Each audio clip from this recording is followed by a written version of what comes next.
Thank you very much, everybody. It's a great honor to be here. Thank you.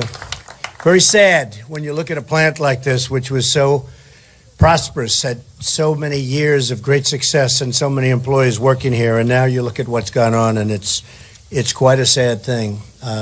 It's really my honor to be back in New Hampshire. You know, you probably hear me a lot. I talk about New Hampshire because it was the site of my first victory. This is where I had my first victory.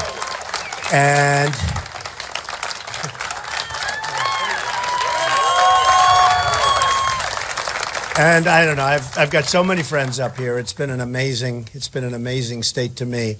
And I learned a lot. I learned about the heroin pouring in, and I said, no way, you look at these beautiful trees and these beautiful streams and lakes and everything else. I said, this is not heroin country. It is heroin country. And it's coming from the southern border, much of it. And we're going to take care of it. And I told the people of New Hampshire, if I win, we're going to build a wall. We're going to have an amazing border. People are going to come into our country, but they're going to come in legally.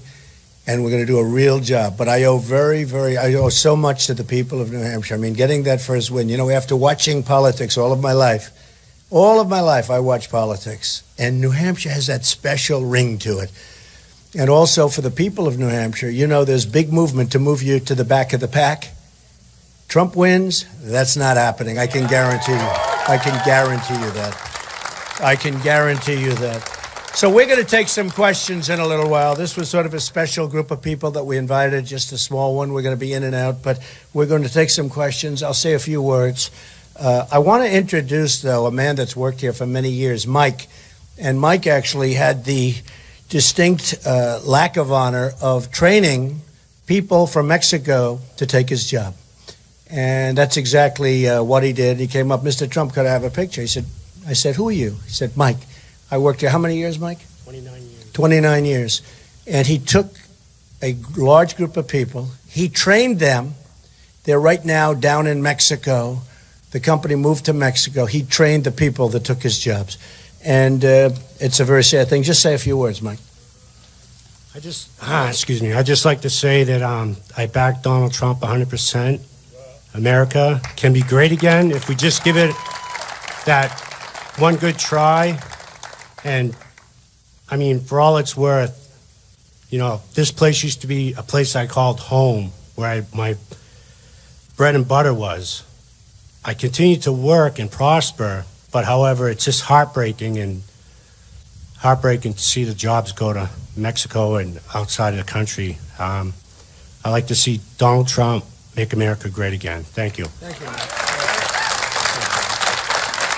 I didn't even know Mike endorsed me, but I'll take it. We have a lot of endorsements, I'll tell you that. The voters are our biggest endorsement. We have a lot of endorsers. So thank you, Mike, and we'll get things moving and we'll get them changed. So this is the Sylvania, where it closed its plant. They closed the plant. 139 workers went to Mexico. They also went to China. That was in 2014. And here's what you have right now.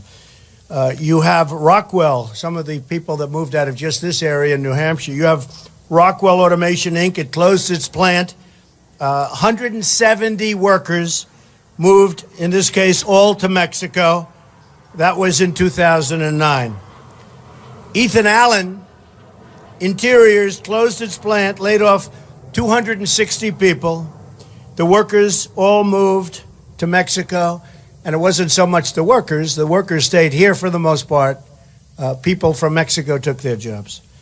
Freudenberg Knock closed its plant and laid off 120 workers.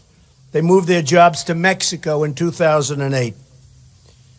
Risden Ams closed its plant, laid off 40 workers, and moved their jobs to Mexico. Regional job losses have been fantastically poor, fantastically bad, and disgraceful. New Hampshire has lost 31% of their manufacturing jobs since NAFTA. Just think of that. 36% since China entered the World Trade Organization. That's a lot of jobs. That's a big chunk, almost 50% of your manufacturing. Pennsylvania's lost 36% of their manufacturing jobs since NAFTA, and 34% since China entered the WTO. Ohio, and remember, Bill Clinton signed NAFTA, just for those of you that have any questions. Bill Clinton, signature right on the bottom. Ohio lost 34% of their manufacturing jobs since NAFTA, 32% since China entered the WTO. Another Clinton disaster.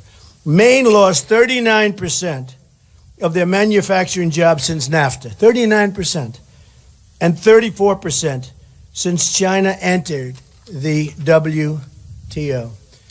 So, it's not very hard to explain. It's not very hard to understand. What is difficult is to figure out why people did this. Why? We have expansion plans in this country. We have all sorts of plans, but there's no expansion. We have job losses, and other countries have massive expansion. We have $500 billion trade deficits with China, massive trade deficits with Japan. Take a look at the imbalance in trade between Japan and the United States. They send us millions of cars. We send them beef. And you ought to take a look at a chart sometime and just take a look at the difference between what we send them and what they send us. Mexico, and I respect Mexico, I respect their leaders. What they've done to us is incredible. Their leaders are so much smarter, so much sharper, and it's incredible. In fact, that could be a Mexican plane up there. They're getting ready to attack. So that's the way it is, folks. I just want to say that this is a factory and the legacy, really, of Hillary Clinton and Bill Clinton, because this legacy is largely due, and you could actually say entirely due, to NAFTA. The plant closed its doors and shipped its jobs to Mexico, China. They did commercial lighting. They were a very big company. I used to do business with them.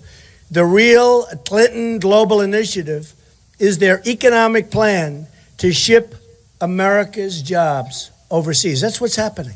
Whether we like it, whether we don't like it, it's what's happening, and everybody knows it. So you're looking here really at a plant and the wreckage of NAFTA and the wreckage of China's entrance into the World Trade Organization. America has lost nearly 1/3 of its manufacturing jobs since 1997. This is America we're talking about. Since 1997, driven by these two Hillary Clinton understood and backed, and Bill Clinton certainly as the president, initiatives. They are a disaster. And now they want to go into TPP, Trans-Pacific Partnership. That will make NAFTA, in my opinion, look like a baby. Trans-Pacific Partnership, it's over 5,000 pages long. Every country that's in that partnership has studied every word, every comma, every sentence, every paragraph. Our guys probably haven't even read it. This is the way we do business. All you have to do is look at Obamacare, look at what passed, where Congress, the senators, practically nobody even read it. And now do we have a mess with Obamacare? So the same thing is going on with TPP. Just like Hillary Clinton pushed through the trade deal with South Korea, that killed another 100,000 jobs, and she pushed it through. Look at what passed, where Congress, the senators, practically nobody even read it. And now do we have a mess with Obamacare? So the same thing is going on with TPP. Just like Hillary Clinton pushed through the trade deal with South Korea, that killed another 100,000 jobs, and she pushed it through. After pledging she wouldn't, and she did pledge she was not going to do that, but it happened. So South Korea, another big beneficiary, and we protect them. We have 28,000 soldiers right now on the line between North and South. And what happens? What happens? If there's a war, we get involved. In the meantime, they're killing us on trade. Nothing against South Korea. I do a lot of business with South Korea. I have buildings over there. But honestly, we have to get smart, folks. We can't continue to do this. They are an economic behemoth. We protect them. They don't reimburse us for what it's costing. And we're going to soon owe $21 trillion as a country. And our infrastructure is a mess. And many of our plants and factories are just like this that's standing to the side of me. New Hampshire has lost 37% of its manufacturing jobs since China joined the World Trade Organization. And this was a deal that was very, very much pushed by Hillary Clinton. Today, our manufacturing trade deficit with the world is nearly $800 billion. So we have a trade deficit. We trade. We have a deficit of $800 billion. Nothing new. In fact, it's amazing that for years we've had massive deficits. Now it's getting higher. It's getting worse. These countries are treating us like we're children because we have leaders that don't know what's going on. The trade deficit was only $84 billion when Bill Clinton was first inaugurated. So we've taken it from $84 billion, which is a lot of money, to now $800 billion and going up fast. Unless I become president, you will see a drop like you've never seen before.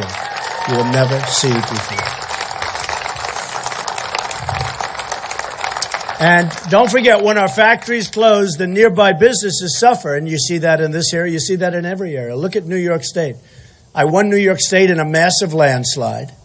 And I went around and toured it. I'm from there, but I had no idea. When you go upstate, when you go out to parts of Long Island, Suffolk County, it's incredible when you take a look at the devastation.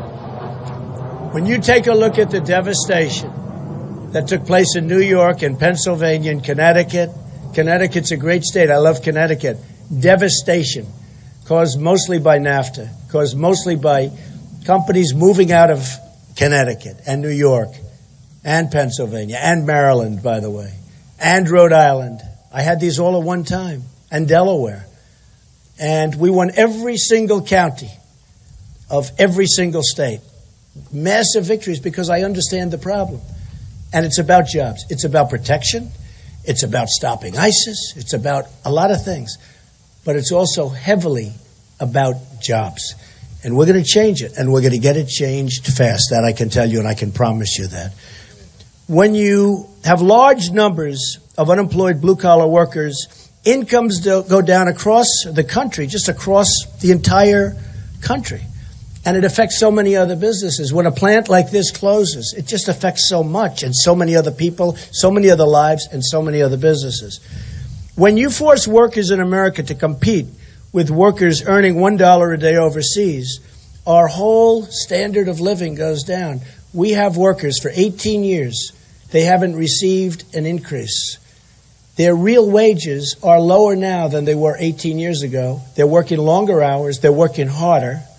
They have jobs that they don't like as much, and they're making less money.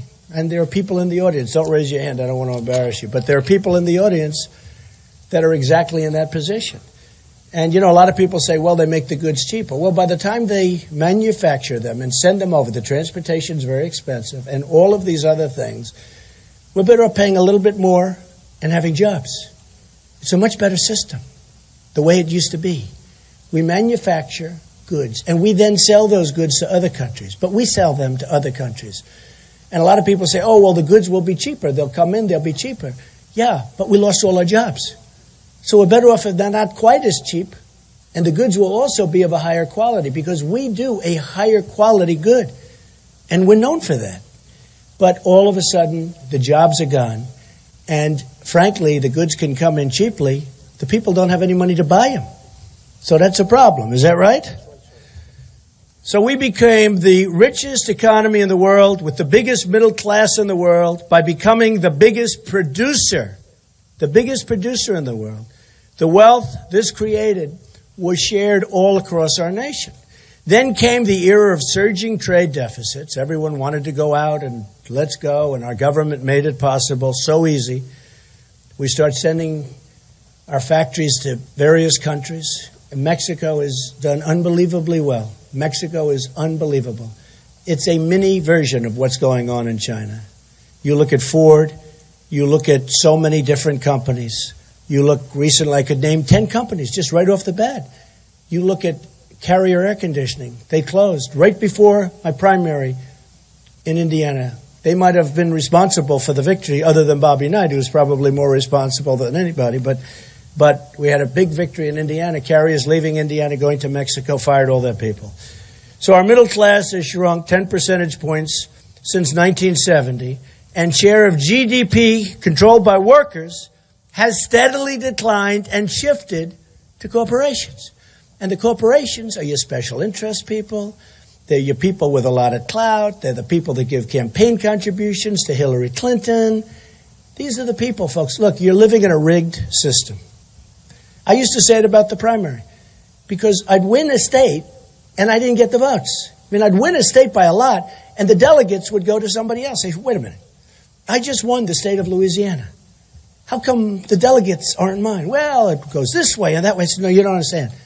And I think I brought out a lot of the flaws because people, maybe they live with this for years. But I'd win states, and all of a sudden I'd find out, where are my delegates? And if I didn't win by massive numbers, because the system's rigged, look at Bernie Sanders. Look what happened to him with the superdelegates. You know, the Republican system is just as bad, but it's more sophisticated because they don't use superdelegates. Superdelegates are too obvious. But Bernie Sanders with the superdelegates, I mean, that whole deal was also rigged. And I think we're going to get a lot of the Bernie Sanders voters because one thing we had in common, and it's not a lot, but he knew that trade deals were terrible. And I know that trade deals are terrible. The difference is I can fix the trade deals and make them phenomenal.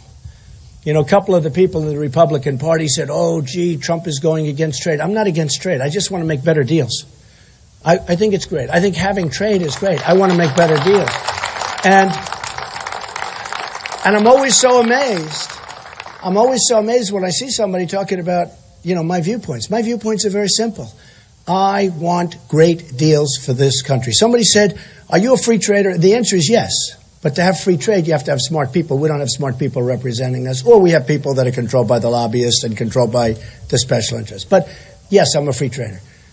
But they said, well, how do you define your stance on trading? One of the reporters asked me this question a few months ago. And I said, here's my stance on trading. I want to make great deals for the United States. Call it fair trade, call it free trade, there's 10 different names we can give it. I want to make great deals for the people of the United States. I want to bring our jobs back. I don't want companies leaving because we don't know what we're doing.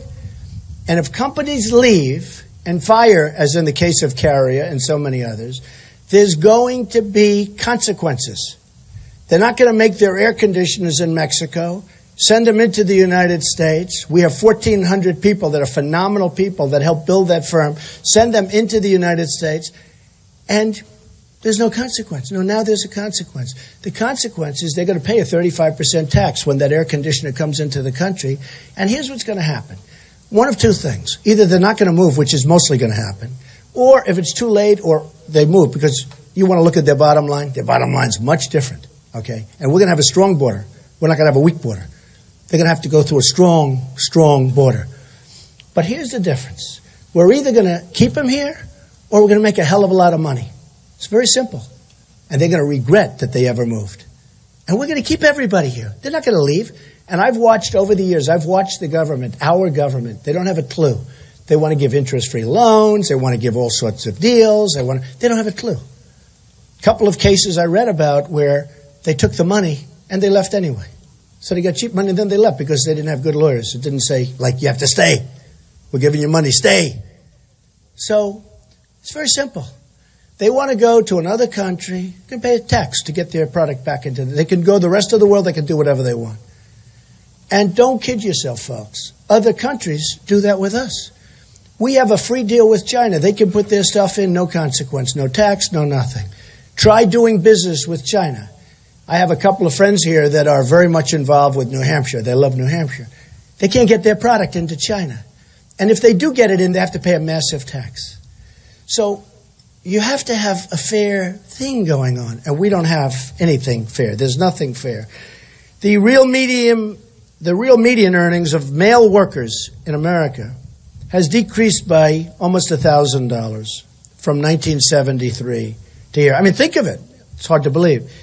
And the real median earnings of female workers in America has decreased by $1,154 from 2007 to 2014. That's a short period of time.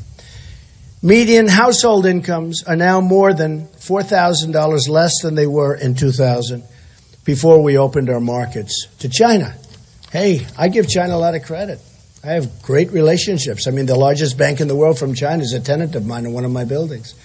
I do tremendous business with China, with condominiums. I do business with Bank of America, which is one of the buildings I have in a partnership with another great company in San Francisco, and 1290 Avenue of the America, one of the biggest office buildings in New York, came directly and indirectly right through China. From 1945 to 2001, our economy grew at an average rate of 3.5%. Okay, that's not great, by the way. That's not great. If China goes below 7%, it's like, world scandal. They go to 7%, it's like, we're bragging about 3.5. Well, now we have almost nothing. After China joined the World Trade Organization, our growth rate has been cut in half. And right now, our growth rate for the last quarter is down to practically zero. It's practically zero. Those days are over.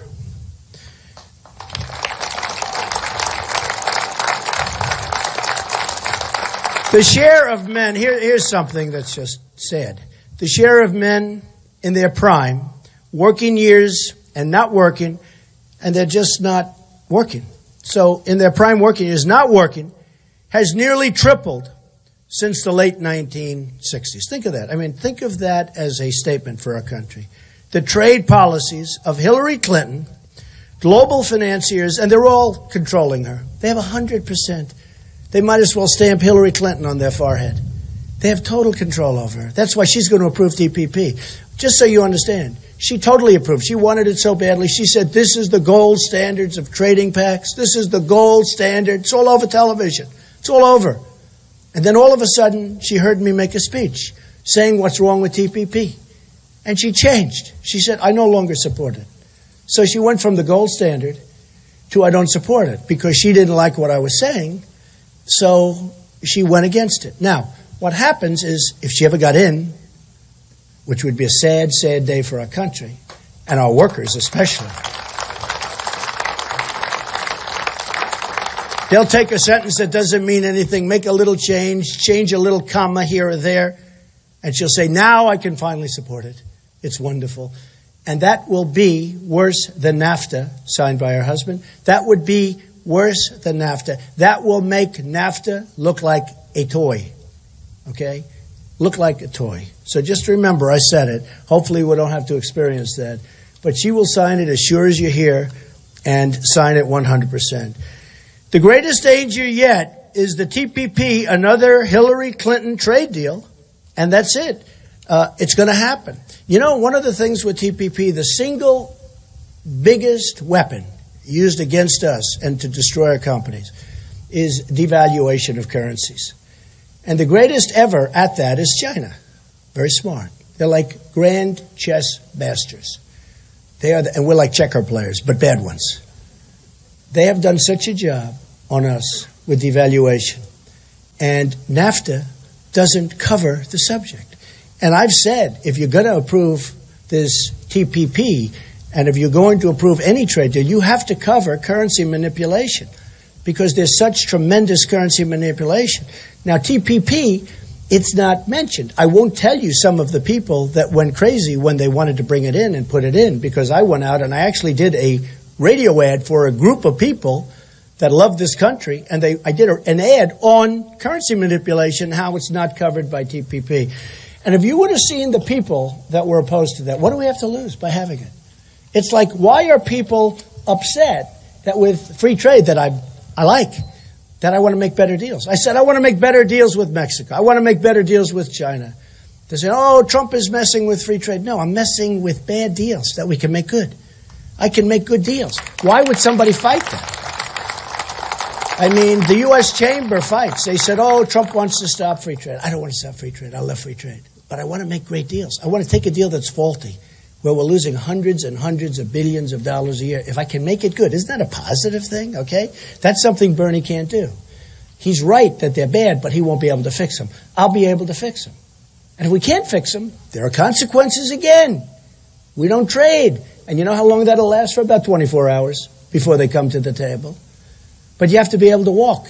Every time, if you're going to make a good deal, you have to be able to walk. John Kerry never walked from the Iran deal. It's one of the most embarrassing deals I've ever seen in my life. It's a horrible deal, but just as a deal, it's an embarrassment. He never walked. He lost every single point. They get $150 billion back. They get everything. We never got our hostages. We got them when the deal was going to be signed. We should have had those hostages year before. We should have never agreed to a negotiation. We should have said, no way. We should have left the room, and we should have said, guess what? We're doubling up your sanctions. They would have been back on the telephone. Please come back. Please, please, please, we beg you, come back. And you know what's going to happen? They would have signed. The hostages would have been out years ago. So it's sad. And I leave you with this because, and then we're going to take some questions, but we've had some pretty good people representing us over the years, I'll tell you. We've had some very, very great people. And let me tell you what they said about trade, because these are our finest, okay? And we also have one other thing. I just want to, and I think I have to say this. We have to immediately withdraw from the Trans-Pacific Partnership. Immediately. We cannot continue to go on. It's such a one-sided bad deal done by the special interests. We have to withdraw. Okay? We have to. And we should seek a guarantee from Hillary Clinton that she won't sign it. And we'll make great trade deals with people. I want to make great deals. I like one-on-one deals. I don't like massive numbers of countries where nobody's reading it except them. But we want one-on-one with countries that treat us properly, and we're going to treat them properly. Appoint the toughest and smartest trade negotiators who will fight for the American worker. That's what we have to do. We have no choice. We have to do it. Direct Commerce Secretary, I will do that, to identify every violation of trade agreements, then direct all agencies to use every available tool to end the abuses. These are abuses. These aren't like, oh, gee, this is not quite working. These are abuses. They are abusing us. They are taking advantage of us because they think we are being led by very, very stupid people. Believe me. These are abuses.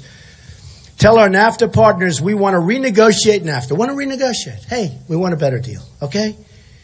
This includes dealing with the VAT on our goods Mexico instituted after we eliminated the tariff and improving worker protections in both countries. In both countries. If we don't get a better deal, we will withdraw under Article 2205. Very simple. We say we withdraw. I don't think we'll ever withdraw. Because if they ever thought we were going to withdraw, they'll give us everything we want. As an example, we have a situation where some of the richest and biggest and most powerful countries in the world we protect. They only pay us a fraction of what it costs to protect them. I said they got to pay up, and we have to be prepared to withdraw. I don't want to withdraw. But you have to always be prepared. You can't say, oh, gee, we're never going to withdraw, because they're going to say, well, we're never going to negotiate. So Hillary Clinton said, we will stay with our allies. We will never leave our allies. I think it sounds good. It sounds wonderful, except for one thing. Can't make a deal. Because the allies are now going to say, well, listen to her. We're never going to leave. Now, I'll tell you, there may be a point where we withdraw for 2 hours before we get a phone call. Okay? But you can't say we're never, ever, ever going to leave. We protect Japan. We protect Germany. We protect South Korea. We protect Saudi Arabia. Saudi Arabia has so much money, there's never been anything like it. They wouldn't be there for a month if we didn't protect them. They will do whatever we want. And we want to be fair to them. We want to be fair to everybody. But they have to pay. We have these massive deficits. We're like a debtor nation. I told you, $21 trillion very soon. And we're protecting the world. This isn't 30 and 40 and 50 years ago, folks. We're living in a different time. Instruct the Treasury Secretary to label China a currency manipulator. Instruct U.S. trade representatives to bring cases against China's unfair subsidy behavior. I mean, they subsidize all these people that go out, they come into our country, and they kill our companies. Look at what's happening with the steel. They're dumping product all over the place. They're dumping. They are dumping so much product. Our steel companies are getting killed. I'm going to protect our steel workers. I know more about steel workers than anybody that's ever run for office. These are great, great people. They are being killed. Just like the workers, Mike, and the workers here are being just destroyed. They train their workers and then they lose their job. Think of it. I mean, how sad is that? If China does not immediately stop its improper practices, including theft of trade secrets and intellectual property that costs us millions and millions and millions of jobs, and actually threatens the security of our country, I will use every lawful power to stop the cheating, because that's what it is, cheating, including tariffs under Section 201 and 301 of the Trade Act of 1974 and Section 232 of the Trade Expansion Act of 1962. Trade expansion, huh? Trade expansion for who? So I just wanted to go through a few of those points. And, you know, there are so many things that we could talk forever about trade. There's nothing that's closer to my heart than trade. There's nothing that's closer to my heart, actually, than the workers that are being so badly hurt, so badly taken care of by what we're doing. And it's just not going to happen anymore. When you look back and you look at our great leaders, Abraham Lincoln said, we have to protect ourselves from goods pouring into our country. We want to be a manufacturer. We want goods pouring out of our country, and we want to be paid for it. George Washington talked about it. So many talked about it. The great ones talked about it. The ones we have today, they want to protect the rest of the world. I think it's almost as though they want to protect the world and they don't care about our workers. And Hillary Clinton, honestly, is one of the great abusers. She doesn't understand the workers. She said recently, a few months ago, that she wants to put the miners out of business. Essentially, she said, I'm going to put the miners out of business. By the way, she didn't do too well in West Virginia.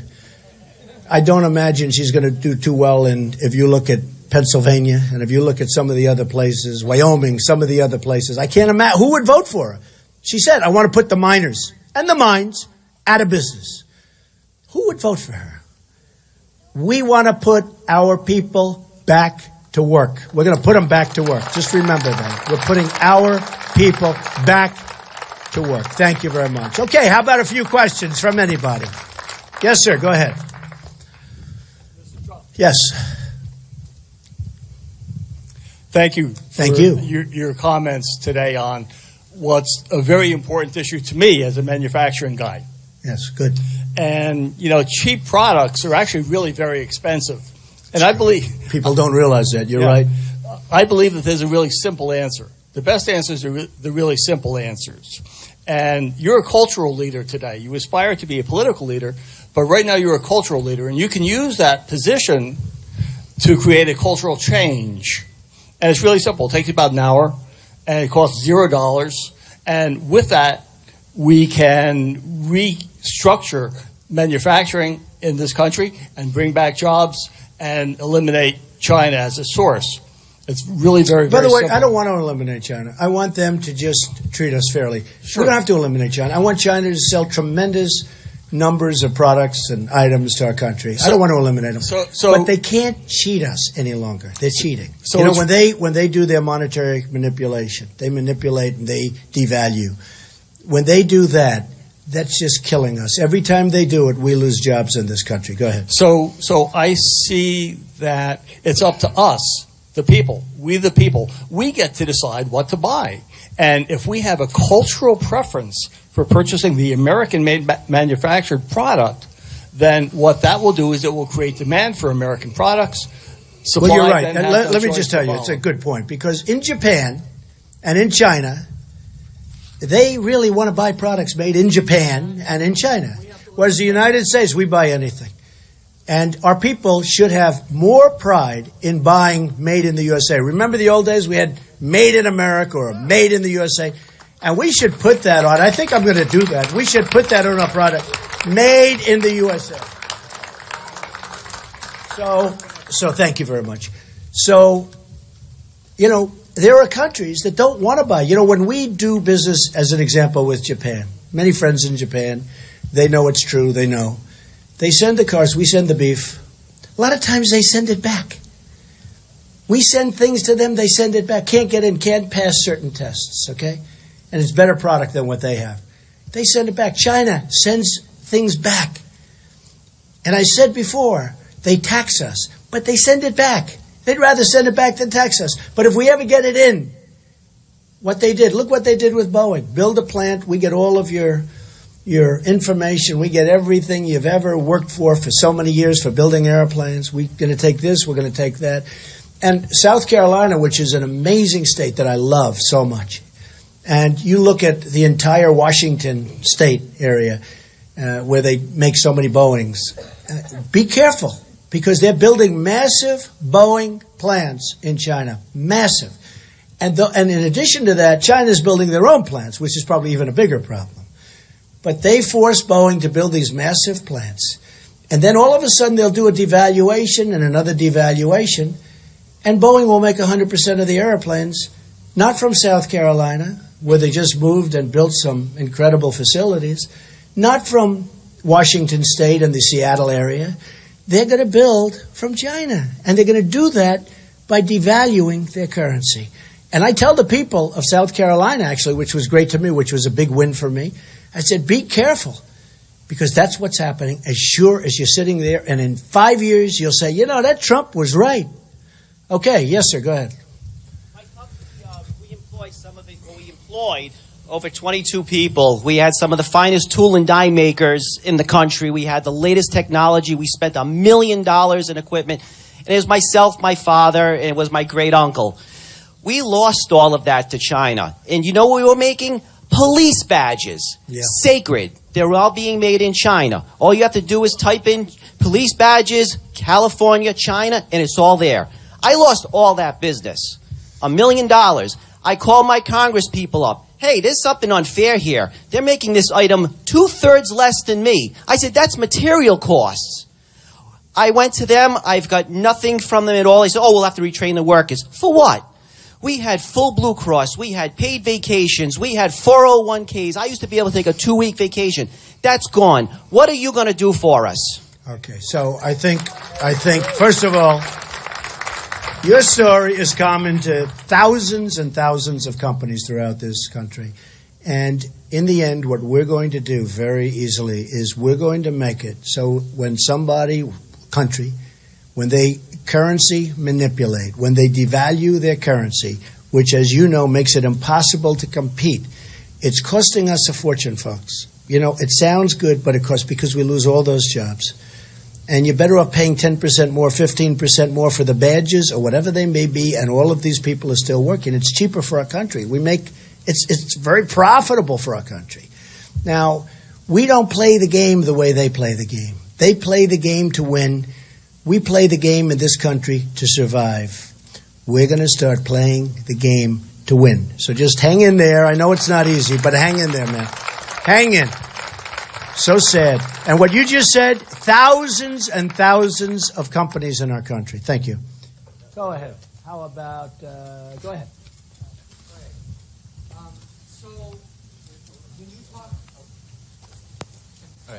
So when you talk about countering this kind of globalism effort with bringing more profits back to the United States, although that seems very good for small business and the middle class, how do you plan on dealing with a corporate backlash for larger companies who can make a much larger profit when they are when they're exporting? You're going to have a lot of backlashes. And, you know, you're going to have a backlash where maybe people are going to move from New Hampshire, but they're not going to move out to Mexico, and they're not going to move out they can move to another state, like with Carrier.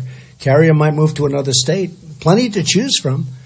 And this way you can really do your own thing. Corporations, I'm not worried about it. Don't forget, my tax plan is cutting business taxes way down and cutting taxes for middle income and everybody way down.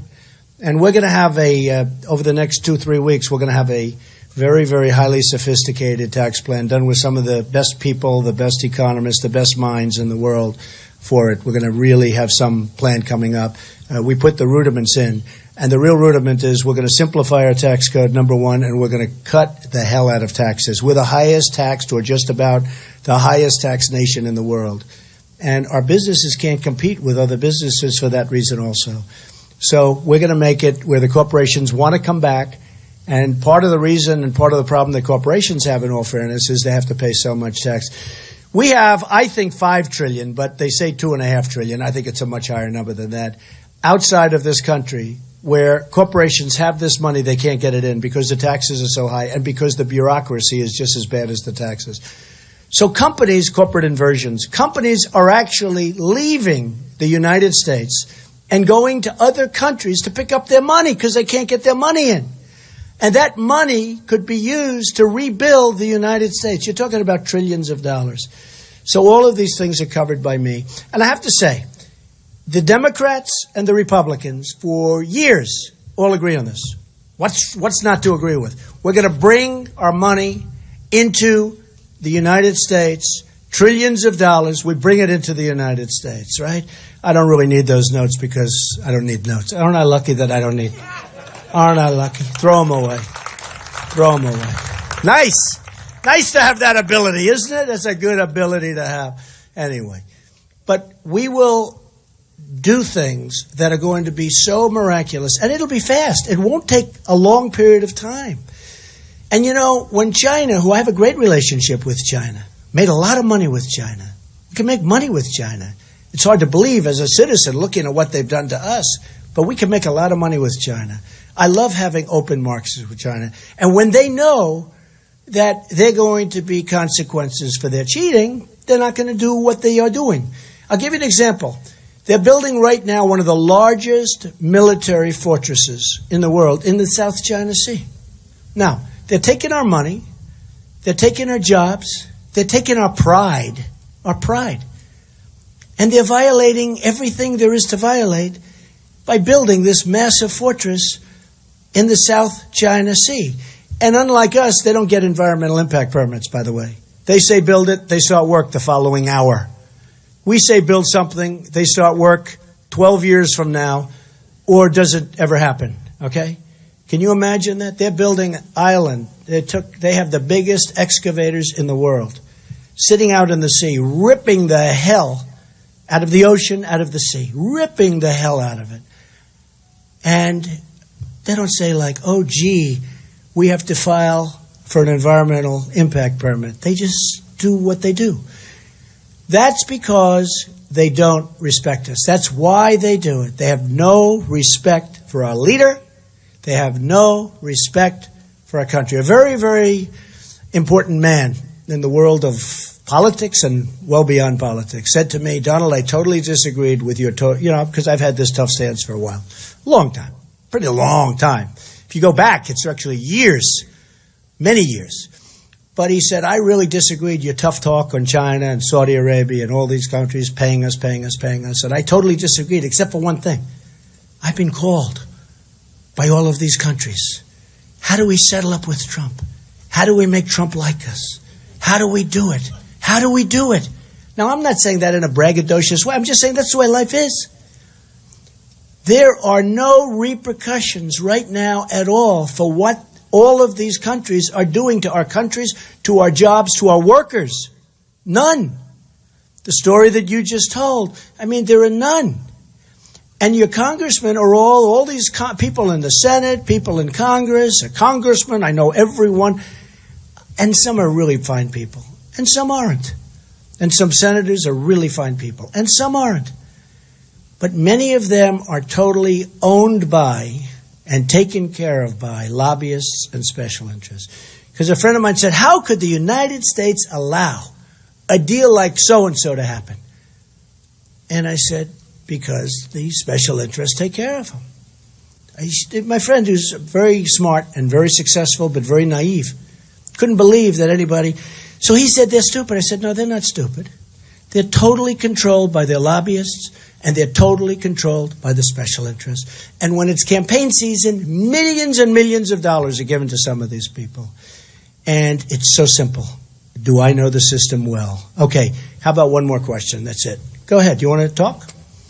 Hello. That's right. Get that mic. Get that mic over there. Can I hold it? Yeah, let him hold it. Let him hold it.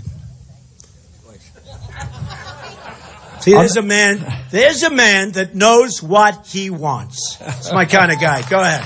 Well, this might shock you, but we have something in common. Good. Respect for human life. Thank you. Okay? Now, I have two comments on my deep respect for human life, okay? Number one, and you can comment on my objections, number one and number two, okay? Number one, I'm opposed to the murder of unborn babies being legal. Number two, I'm opposed to our wasting our military in the Middle East on behalf of Zionist Israel. Thank you. All right, well, let me just tell you that Israel is a very, very important ally of the United States, and we are going to protect them 100%. 100%. They've been our most reliable. It's our true friend over there, and we're going to protect Israel 100%. As to number one, we're with you. Okay, one more. We got to ask one more because that was a tough question on Israel. That was nasty. Whoa, are we all for Israel, right? Yeah. Okay, go ahead. Let's go. Thank you very much. Okay, we're for America too. I agree. I would say that most of us here read out of the same economic playbook as you. Right. Most of us are probably self-employed, so we agree wholeheartedly. What I would like in front of these cameras, once and for all, please put to bed that you will adhere to and follow the United States Constitution 100%. as your compass for governance. Okay. Let them know. By the way, 100%. I love the question or the statement in this case, but 100%. You know, during the primaries where I beat everybody very easily, that was sometimes said, will he follow the Constitution? Folks, one of the great, great instruments ever written, ever conceived, we're with the Constitution 100%, okay? So, and do you think Hillary Clinton would ever do a news conference like this? Totally unvetted. And by the way, speaking of unvetted, we're going to take care of our vets. Just remember that. Al? Where is Al? My Al. I met Al in New Hampshire. I always say he's one of the most loyal people I've ever known. He loves the vets. He fights for the vets. He went to everybody's speeches during the New Hampshire primary and even before. And all of a sudden I noticed he was at mine more and more. And I said, who is this guy? And he's an unbelievable veteran, respected by the veterans more than anybody I know. We have the guys with the fancy suits and the ties that get the big consulting money. This is the guy that's respected more than anybody I know. And stand up, Al.